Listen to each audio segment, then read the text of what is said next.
ఈయనండి మా గురువు గారు. చంద్రుడికో నూనె పోగులాగా మీకు ఇది సమర్పించుకుంటున్నాను.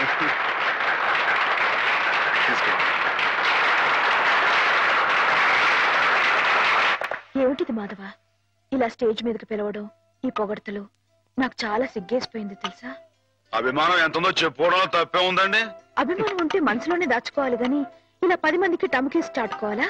అట్టా దాచేసుకుంటే ఈ అష్టోత్తరాలు, సహస్రనామాలు, త్యాగరాజు పాటలు ఇవన్నీ బయటకు వచ్చేయండి. అవన్నీ దేవుడు పోగొట్టారు కండి బాబు. ఒకసారి మనసు దండం పెట్టేసుకొని సరిపోద్ది అనుకుంటే మరి రాసినంతా పిచ్చోళ్ళ ఎర్రోళ్ళ ఏమండి? మీకు అన్ని తెలుసు అనుకోమాకండి. కొన్ని మీకు తెలివి తెలుసా బాబు? ఏమండి నీతో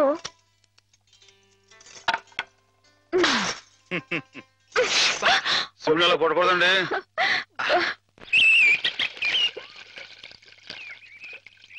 ముత్యాల ముగ్గుల్లో ముగ్గుల్లో గుబ్బిళ్ళు, రతనాల ముగ్గుల్లో ముగ్గుల్లో గుబ్బిళ్ళు.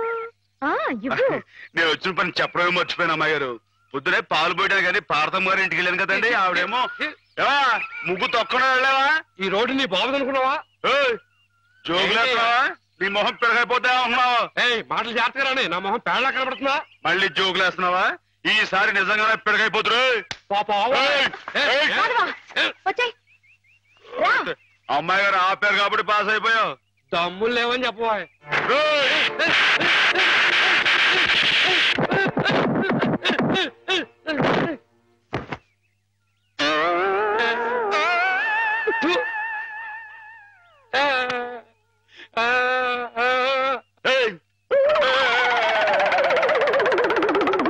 వాడంతాడు మన ముందు కుచ్చు కుయ్యాగాడు. ఇందాక పార్వతమ్మ గారిని చెప్తున్నాను కదండి, పెళ్లికి ఆవిడ చెల్లు కొడుకున్నాడంటండి. మన లలితమ్మ గారికి జోడీగా పాస్ అయిపోతాడేమో అనుకున్నానండి. కానీ బాగాలేడా? బాగాలేకపోవడం ఏంటండి, డబ్బా పనిలో ఉన్నాడండి. మరి కాకపోతే చదివింది ఉత్త బియ్యనంటండి. పెళ్లి కొడుకుగా పాస్ కావు పో అన్నానండి. ఆయన ఇచ్చి బిఏ అంటున్నావే, పిల్ల ఏం చదివింది, ఏం డిగ్రీ ఉంది అని ఆయన అడిగితే ఏం చెప్తావు? అయ్య బాబోయ్, మీకు డిగ్రీలు దేనికండి?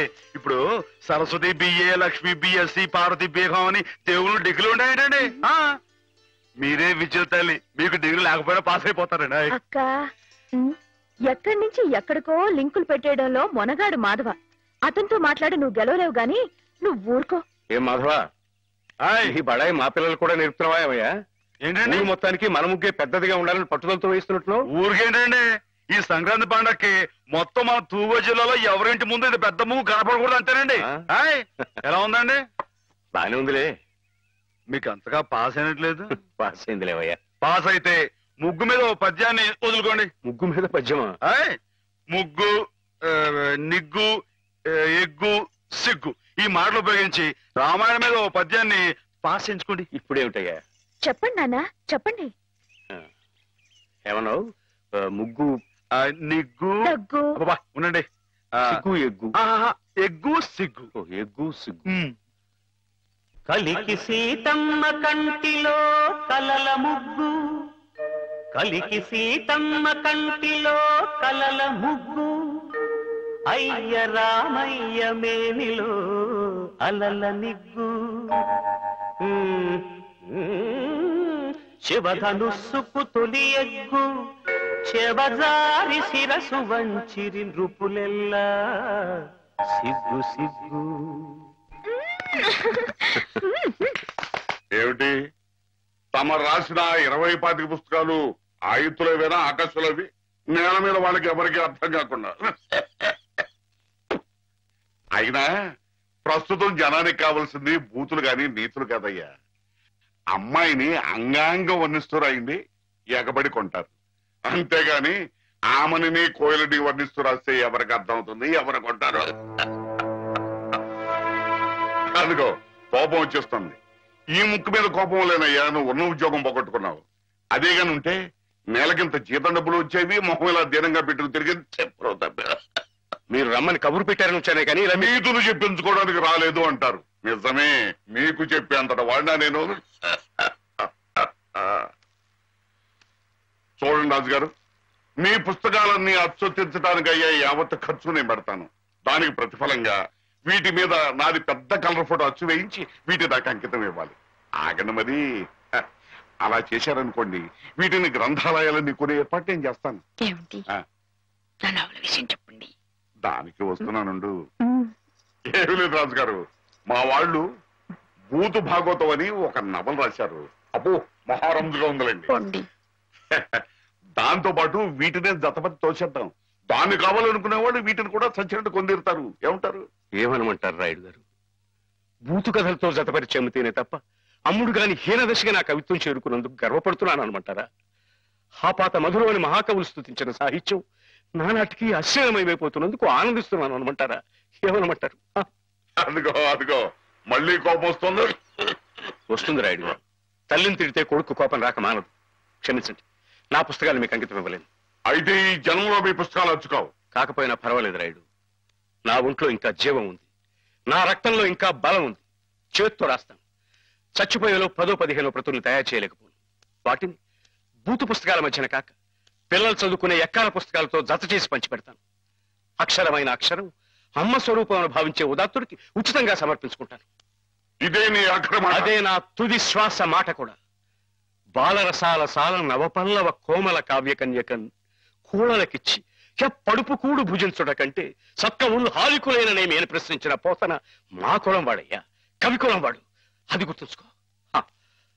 అమ్మాయి గారు, ఆ పదాలు మళ్ళీ ఒకసారి వినిపించండి. ఎన్నిసార్లు చెప్పాలి? ఔరా అమ్మక చెల్ల ఆలకించి నమ్మడమెల్లా అంత వింత గాథల్లో ఆనందలాల. అయ్యగారు పెద్ద పెద్ద మాటలతో పుస్తకాలు రాయడమే కాకుండా ఈ చిన్న చిన్న మాటలతో ఇది ఎంత బాగా రాశారని బాబు. అందుకే నువ్వేదో నాటకం కట్టి పాడు చేద్దంది. కరెక్ట్ అమ్మాయి గారు. ఏంట్రా జోకులేస్తున్నావా? మొహం పిడకైపోద్దు. ఏమండో మనంత తేలిగా అంచనా వేయకండి. ఈ తూగో జిల్లా మొత్తంలో పల్లె పాటల్లో మనమేనండి ఫస్ట్.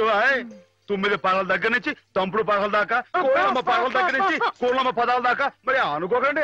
ఏమిటమ్మా ఇద్దరు కీచులు ఆడుకుంటున్నారు? ఏం లేదు బాబా, మన అమ్మాయి గారి బావగారు లేరు శ్రీపతి గారు, ఆరి కాలేజీలో జానపదాల పోటీ మన అయ్యగారితో పాట రాయించి ఆరి పిల్లలతో పాడేద్దామని శ్రీపతి గారు అంటేని నేనేమో రాగం కదా అయిపోయి. బాబా నువ్వు చెప్పాబా ఇట నాటికి మన కదా లాయకి. నిజమేనమ్మా, వాడికి రాని విద్యంటూ లేదు. పోనీ ఒకసారి అని చూడండి. సరే, పెద్ద రికమెండేషన్ తెచ్చుకున్నావుగా.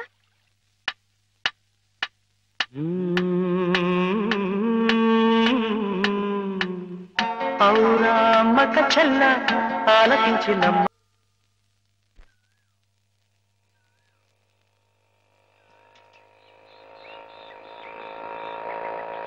పిల్లలు వచ్చేసాను రా. రండి రండి పట్టుకోరా. రండి రా. నన్ను పైకి ఎక్కనివ్వండి రా. ఎక్కనివ్వండి కొంచెం దారి దారి. పాలని మీకేరా కొట్టుకోండి. ఏంటా ఇంట్లో ఎలా ఉంది? అరే చేపలు విశేషాలేంటి? దొమ్మిలకు అట్లా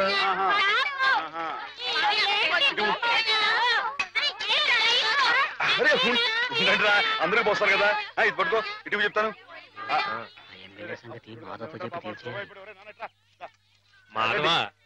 ఎమ్మెల్యే రాయుడు గారి సంగతే నువ్వే కదా చూడాలా. అందరికి అదేటే కదా. నేను అప్పుడే చెప్పానా ఈ ఎమ్మెల్యేలు ఇలాగే జోకులేస్తారని. అప్పుడు ఓట్ల కోసం హారతులు ఇచ్చాడు, పని అయిపోగానే మీ మొహాలు పిడగలు చేశాడు. ఎండిపోయి పొయ్యిలో పెట్టుకోడు, ఉపయోగపడతాయి. బాబు మాధవ ఇలా రా బాబు. ఏంటి? స్కూల్ కట్టిస్తానని మా అందరి దగ్గర డబ్బులు వసూలు చేశాడు. 6 ఏళ్లుగా అరుంధతి నక్షత్రం వంక చూస్తున్నావే కానీ ఇంతవరకు స్కూల్ కి పునాది రాయపడలేదు. పిల్లలు నానా ఇబ్బందులు పడుతున్నారు మాధవ. ప్రతిరోజు 4 మైళ్ళు నడిచి వెళ్లి రావాలంటే చాలా కష్టం కదా. ఆలోచించు. నువ్వే ఎలాగైనా రాయుడు గారితో మాట్లాడాలి. అవును మాధవ, మాలో నువ్వే ధైర్యవంతుడి. తాడో పేడో నువ్వే తేల్చేయాలి.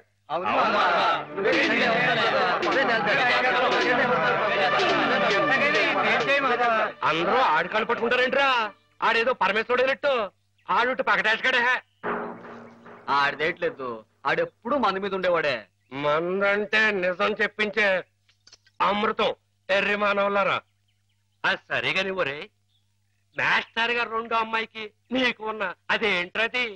ఆరి కులం ఏంటి, నీ కులం ఏంటి? ఈ ఊరు పెద్ద మనిషికి అడుగుతున్నాను, నిజం చెప్పరా. తాగుపోతారు అమ్మాయి గారు ఎంత మాట మాట్లాడారు. నిన్ను చెట్లు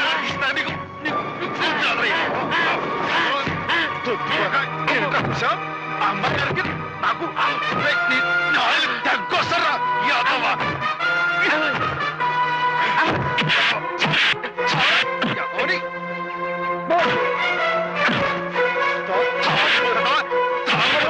ఒళ్ళు కొవ్వెక్కి